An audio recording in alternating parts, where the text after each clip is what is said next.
It was 11:47 p.m. the night before my wedding when my phone lit up.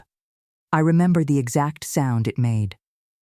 That soft, familiar notification. The one I had heard 1,000 times before. For a second, I smiled. I really thought it was my dad. I thought he was finally reaching out to say something kind. Something normal. Something a father is supposed to say the night before his daughter gets married. Maybe, I'm proud of you. Maybe, I'll see you tomorrow. Maybe even just, I love you. Instead, I opened the message and read 6 words that didn't even feel real. Don't call me your father anymore, I blinked. Then I read it again. And again. My brain kept trying to fix it, like maybe I misunderstood. Maybe there was another message coming. Maybe it was sent by mistake. But there was nothing else. Just those 6 words, sitting there like a door slamming shut. My hands started shaking so badly I had to sit down on the edge of my bed. My chest felt tight, like I couldn't get a full breath. And the strangest part? The room was completely quiet. Like the world didn't even notice that mine had just fallen apart. I kept staring at my phone, waiting. 1 minute, 5 minutes, 10 minutes. Nothing. No apology, no explanation. No second thought. That was it. And somehow, I still had to wake up in a few hours, put on a white dress, and pretend everything was fine. My name is Tessa. And for most of my life, my dad was my safe place. He wasn't perfect. He could be stubborn, loud, a little controlling sometimes.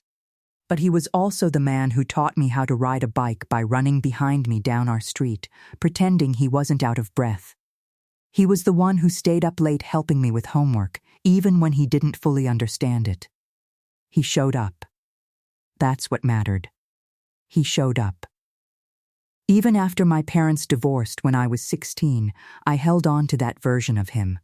I told myself that no matter what happened between adults, a father doesn't stop being a father.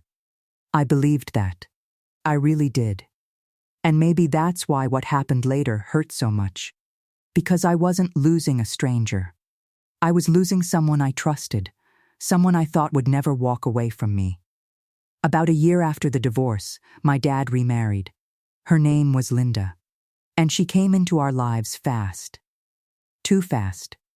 Before I could even process the divorce, there was a new woman in his house, in his life, in his decisions. And she didn't come alone.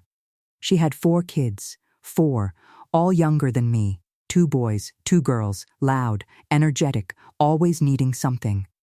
Suddenly, every visit to my dad's house felt different. It wasn't quiet anymore. It wasn't familiar.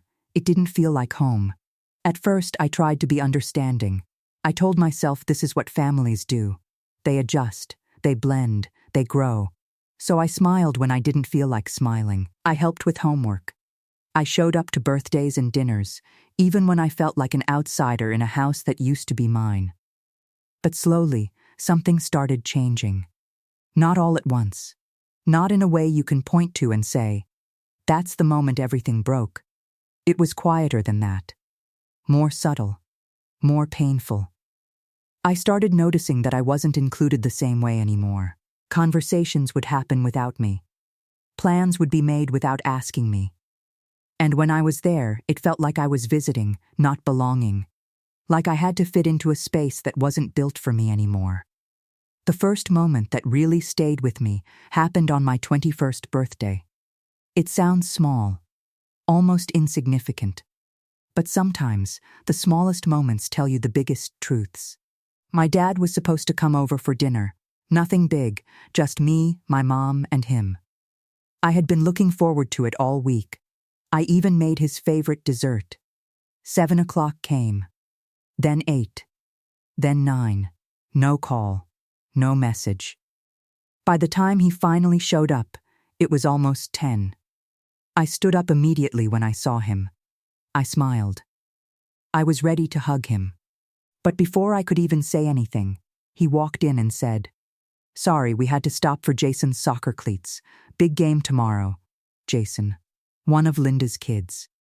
I nodded, tried to stay calm, tried not to make it a big deal. But then I realized something. He hadn't said happy birthday. Not once. So I waited. A few seconds. A minute. Still nothing. And finally, I had to say it myself. "It's my birthday, Dad." He paused, like he genuinely forgot. Then he gave a quick, awkward smile and said, "Oh, right. Happy birthday," that was it. No hug, no warmth, just words. And something inside me shifted that night. Because it wasn't about being late. It was about where I stood. And for the first time, I realized I wasn't first anymore. I wasn't even second. I was somewhere, in the background. When I got engaged, I thought things might change. I really believed that. I thought maybe this would be the moment he remembered who I was to him. His daughter. His only daughter. When I told him the news, he smiled. He hugged me. He said he was proud. And for a moment, just a small moment, it felt like everything was okay again. He even said something that meant everything to me. "I can't wait to walk you down the aisle." I held on to that sentence. I repeated it in my head for days, because it felt like a promise, like proof that no matter how complicated things had become, that bond was still there. But I didn't know yet. That promise would be the one thing he wouldn't keep. Wedding planning started simple. I didn't want anything big or dramatic. Just something small. Something meaningful. People who truly knew me. People who were part of my life, not just connected by name. And that's when the problem began. The guest list. When my dad saw it, he called me immediately. His voice wasn't curious. It wasn't calm. It was already tense. "You didn't include Linda's kids." I took a breath. "I didn't forget, Dad. I'm just keeping it small." There was a pause. Then he said, "They're your family now." I closed my eyes for a second, trying to stay patient. "I understand that, but we're not close. I want this day to feel personal."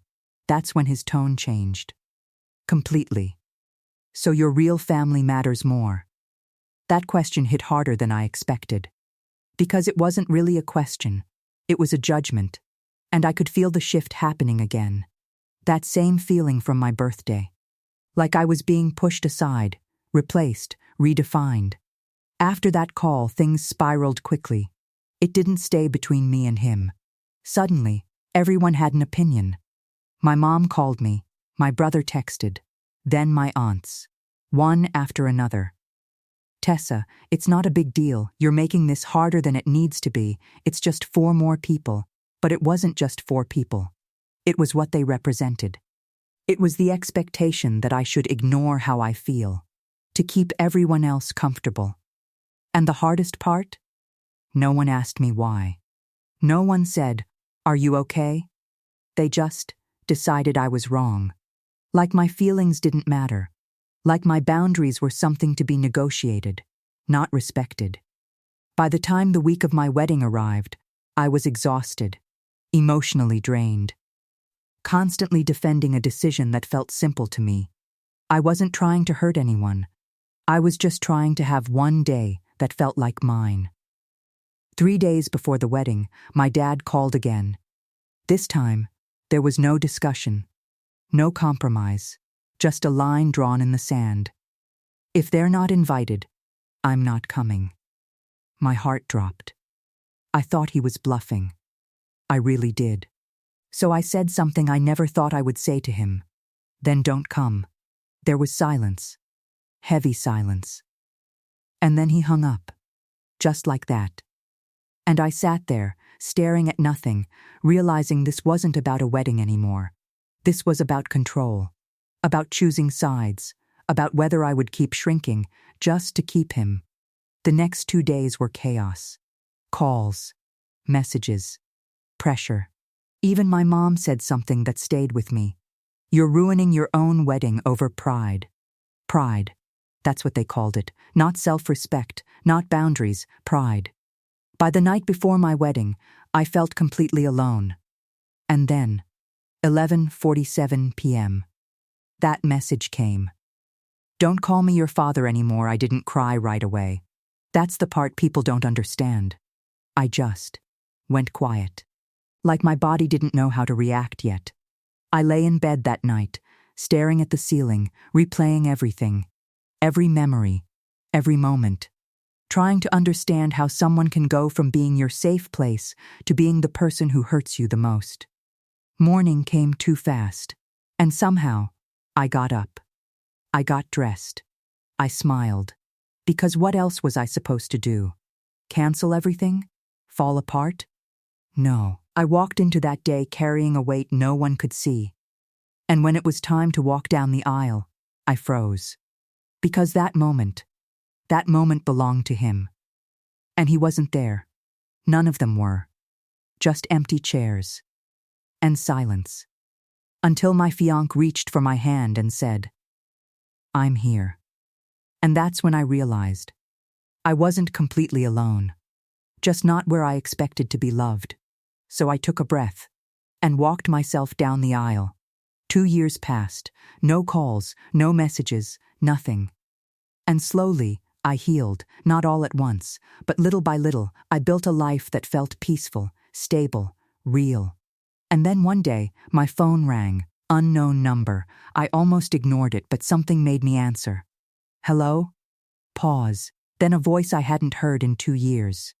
"Tessa, it's Dad," and strangely, I felt nothing. No anger, no sadness, just distance. He didn't ask how I was. He didn't say sorry. He said, "I need your help with something." And in that moment, everything became clear. I was only important again.